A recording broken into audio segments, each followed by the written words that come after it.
Gegara sejumlah netizen Korea melakukan tindakan rasis dengan menyebut warga Indonesia dan masyarakat Asia Tenggara dengan sebutan yang merendahkan. Gelombang kemarahan pun meluas di berbagai negara.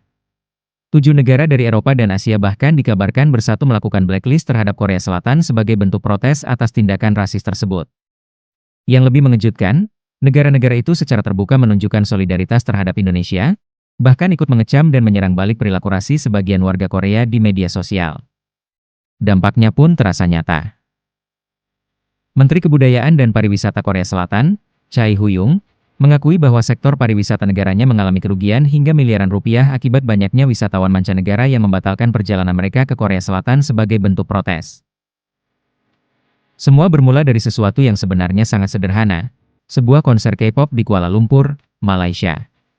Konser tersebut berlangsung meriah seperti konser-konser K-pop pada umumnya, dengan ribuan penggemar datang dari berbagai negara, membawa lipstick, menyanyikan lagu bersama, dan menikmati pertunjukan idola mereka. Namun di balik suasana meriah tersebut, sebuah insiden kecil terjadi ketika seorang fansita asal Korea Selatan diduga membawa kamera profesional dengan lensa besar yang sebenarnya melanggar aturan penyelenggara konser. Video pelanggaran tersebut direkam oleh penonton lain dan diunggah ke media sosial. Awalnya hanya sebagai teguran ringan bahwa aturan konser seharusnya dihormati oleh semua penonton tanpa pengecualian. Masalah mulai muncul ketika sejumlah warganet Korea Selatan membela fansita tersebut dengan cara yang dianggap berlebihan. Alih-alih menenangkan situasi, sebagian komentar berubah menjadi serangan terhadap netizen Asia Tenggara. Perdebatan yang awalnya hanya soal aturan konser berubah menjadi konflik identitas. Komentar mulai merendahkan kondisi ekonomi negara-negara Asia Tenggara, mengejek budaya, bahkan menyerang fisik dan latar belakang sosial. Situasi semakin memanas ketika beberapa komentar bernada rasis muncul, menyamakan warga Asia Tenggara dengan sebutan yang sangat menghina.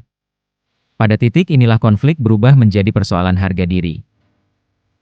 Indonesia yang sebenarnya tidak terlibat langsung dalam insiden konser tiba-tiba ikut terseret ketika sejumlah unggahan mulai menyerang artis dan budaya Indonesia. Banyak warganet Indonesia merasa penghinaan tersebut sudah melampaui batas. Bagi banyak orang, ini bukan lagi sekadar debat di internet, melainkan serangan terhadap martabat bangsa. Kemarahan pun menyebar dengan cepat. Media sosial dipenuhi unggahan protes, kecaman, dan seruan untuk tidak diam terhadap komentar rasis tersebut. Dari kemarahan tersebut lahirlah solidaritas digital yang tidak pernah diperkirakan sebelumnya. Netizen dari Indonesia, Malaysia, Thailand, Filipina, hingga Vietnam mulai bersatu dalam satu suara. Istilah persaudaraan Asia Tenggara bermunculan sebagai simbol bahwa kawasan ini tidak akan tinggal diam ketika salah satu negaranya direndahkan. Tagar boikot wisata Korea Selatan mulai muncul dan menjadi tren di berbagai platform media sosial. Banyak orang menyatakan bahwa mereka akan mempertimbangkan ulang rencana liburan ke Korea Selatan sebagai bentuk protes moral terhadap sikap sebagian warganet yang dianggap merendahkan negara lain. Yang mengejutkan, dukungan tidak hanya datang dari Asia Tenggara. Warganet dari Eropa dan Amerika Latin ikut mengecam komentar rasis tersebut. Mereka menilai tindakan merendahkan ras dan budaya lain tidak bisa dibenarkan, terlebih datang dari negara yang selama ini dikenal sebagai pusat budaya pop global. Solidaritas lintas benua mulai terbentuk. Beberapa pengguna media sosial bahkan menyatakan secara terbuka membatalkan rencana perjalanan wisata mereka ke Korea Selatan sebagai bentuk dukungan terhadap korban penghinaan. Dampak ekonomi pun mulai terasa. Agen perjalanan di berbagai negara melaporkan peningkatan pembatalan paket wisata ke Korea Selatan. Hotel menerima pembatalan reservasi secara bertahap namun konsisten. Tur rombongan yang biasanya datang dari Asia Tenggara mulai berkurang. Destinasi populer yang biasanya dipenuhi wisatawan mengalami penurunan kunjungan. Para pelaku industri wisata mulai khawatir karena sektor pariwisata merupakan salah satu kontributor penting ekonomi Korea Selatan. Kota-kota wisata utama mulai merasakan dampaknya. Seoul yang dikenal sebagai pusat belanja, budaya K-pop, dan destinasi favorit penggemar drama Korea mengalami penurunan tingkat hunian hotel. Busan yang terkenal dengan pantainya dan festival film internasionalnya juga merasakan penurunan jumlah pengunjung. Pulau Jeju, yang selama ini menjadi destinasi favorit wisata alam, menerima pembatalan tur rombongan dari berbagai negara. Dampak yang awalnya hanya terlihat di media sosial kini mulai dirasakan oleh pelaku usaha kecil hingga industri besar. Tak hanya sektor pariwisata yang terkena imbas. Influencer dan kreator konten Korea di berbagai platform juga mengalami tekanan. Siaran langsung mereka dipenuhi komentar pedas dari netizen luar negeri.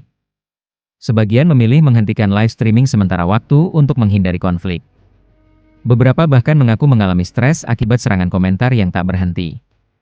Situasi ini memperlihatkan bagaimana konflik digital bisa menjalar ke berbagai sektor secara cepat dan luas.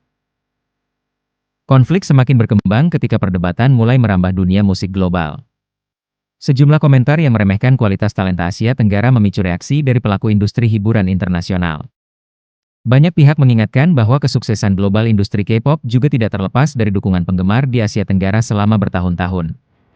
Konser-konser di berbagai kota besar Asia Tenggara selalu dipenuhi penonton, penjualan album dan streaming tinggi datang dari kawasan ini, serta komunitas penggemar yang aktif membantu mempromosikan artis favorit mereka secara global. Diskusi pun berkembang bahwa industri musik modern adalah ekosistem global yang saling terhubung. Tidak ada satu negara pun yang bisa berdiri sendiri tanpa dukungan pasar internasional. Indonesia sendiri tidak hanya menjadi pasar konsumsi hiburan, tetapi juga menghasilkan talenta yang mampu bersaing di panggung global. Banyak musisi Indonesia berhasil menembus pasar internasional melalui kolaborasi lintas negara dan platform digital. Hal ini membuktikan bahwa kualitas karya tidak ditentukan oleh asal negara, melainkan oleh kreativitas dan kerja keras. Di tengah konflik tersebut, banyak warga Korea Selatan sendiri yang sebenarnya tidak setuju dengan komentar rasis yang beredar. Sejumlah pengguna media sosial Korea meminta maaf dan menegaskan bahwa komentar tersebut tidak mewakili seluruh masyarakat mereka. Namun, di era internet, persepsi publik seringkali terbentuk dari suara yang paling keras, bukan dari suara mayoritas. Inilah yang membuat pemulihan citra menjadi jauh lebih sulit. Kasus ini menjadi pelajaran penting bagi dunia bahwa reputasi digital kini memiliki dampak ekonomi nyata. Negara-negara yang membangun citra global melalui budaya, pariwisata, dan industri kreatif harus menyadari bahwa konflik kecil di dunia maya dapat berubah menjadi krisis reputasi yang besar. Dunia kini sangat terhubung, dan satu insiden dapat menyebar ke berbagai negara dalam hitungan jam. Bagi Korea Selatan, tantangan terbesar saat ini bukan hanya memulihkan angka kunjungan wisata, tetapi juga membangun kembali kepercayaan publik internasional. Dibutuhkan komunikasi yang baik, sikap terbuka, serta upaya untuk memastikan bahwa nilai saling menghormati tetap menjadi fondasi hubungan antar masyarakat global. Sementara bagi Asia Tenggara, peristiwa ini menjadi simbol bahwa kawasan ini memiliki solidaritas kuat ketika salah satu negaranya merasa dihina. Banyak orang melihat konflik ini sebagai bukti bahwa harga diri bangsa tidak bisa diremehkan, bahkan di dunia maya sekalipun. Pada akhirnya, konflik ini memperlihatkan bahwa era digital membawa konsekuensi baru bagi hubungan antar negara dan masyarakat. Perang tidak selalu terjadi di medan tempur, kadang ia terjadi di kolom komentar. Kerugian tidak selalu datang dari senjata, tetapi bisa muncul dari hilangnya kepercayaan dan citra.